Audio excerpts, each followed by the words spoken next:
స్థాయిలో వినోదాత్మకంగా comedy timing తోటి అద్భుతంగా నటించినటువంటి సందర్భం చూస్తుంటే ఈయనకి 70 ఏళ్ళ, ఎవరు నమ్ముతారు, 50 ఏళ్ళు అంటే నమ్ముతారు అనే విధంగా అంత అద్భుతంగా అందంగా కనపడటం మాత్రమే కాకుండా ఆ ఈజ్ నటనలో చిరంజీవి గారికి ఎందుకు మంచి పేరు వచ్చిందంటే తొలి నుంచి కూడా ఎక్కడ బిగుసుకుపోకుండా ఈజ్తో నటించడం అనేది.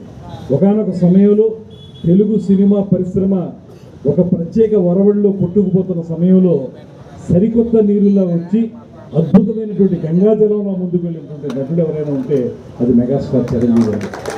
అందుకే ఆయన ఈజ్ని కానీ ఆయన ఎక్స్ప్రెషన్ని కానీ ఇవన్నీ కూడా అందరూ కూడా చాలా మెచ్చుకుంటారు. సుప్రసిద్ధ దర్శకులు రాఘవేంద్ర వారు కూడా మొన్న డయాస్పై చెప్పారు, ఎంత అద్భుతమైనటువంటి చిరంజీవి గారు అంటూ, ఏజ్తో నీకు సంబంధం లేదు, అద్భుతంగా నటిస్తావు, అద్భుతమైనటువంటి హీరోలు అనేటువంటి మాట మళ్ళీ కూడా చెప్పారంటే చిరంజీవి గారి యొక్క గొప్పతనం.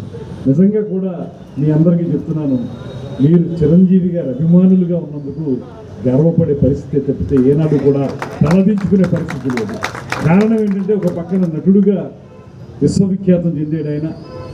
తెలుగు సినిమా పరిశ్రమలో ఎన్టీ రామారావు గారి తర్వాత ఆ స్థాయికి ఎదిగినటువంటి నటుడు మన చిరంజీవి గారు. అదేవిధంగా ఇంకొక కార్యక్రమానికి మీకు అద్భుతమైనటువంటి అంశం ఏంటంటే సేవా కార్యక్రమాలు. సినిమా హీరోల అభిమానులు కేవలం సినిమా హీరోలు సినిమాలు రిలీజ్ అయినప్పుడు కేరింతలు కొట్టడం, చప్పట్లు కొట్టడం మాత్రమే కాదు, సామాజిక సేవా కార్యక్రమాలు చేయాలని చెప్పి అమలు చేయించి మొట్టమొదటిసారిగా ఈ దేశానికి ప్రామాణికంగా నిలిచినటువంటి హీరో చిరంజీవి గారు మాత్రమే. చిరంజీవి గారు ప్రారంభించిన తర్వాతే ఏదైనా ఈ సేవా కార్యక్రమాలు